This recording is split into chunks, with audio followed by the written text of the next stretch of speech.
రోజు కూడా బడ్జెట్ లో 3,000 కోట్ల రూపాయలను గతంలో ఎన్నడూ పెట్టిన విధంగా బడ్జెట్ లో కూడా ప్రవేశపెట్టడం జరిగింది. అదేవిధంగా మైనార్టీ యువత విద్యార్థులు చదువుకోవడం కోసం 500 మందికి విదేశీ విద్యను కూడా మరి అందించడం కోసం మొన్ననే మరి స్కాలర్షిప్ ఓవర్సీస్ స్కాలర్షిప్ అనే 20 లక్షల పథకాన్ని కూడా 500 మంది మైనార్టీ విద్యార్థులకు అత్యధికంగా ఇవ్వడం జరిగింది.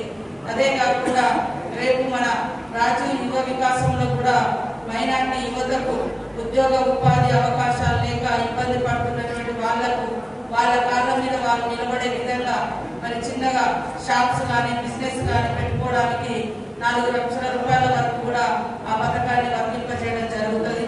అదేవిధంగా పేద మైనార్టీ సోదరులకు పేదలకు ఖచ్చితంగా ఇందిరమ్మ ఇల్లు కూడా వర్తింపజేయడం జరుగుతుందని తెలియజేస్తా ఉన్నాం.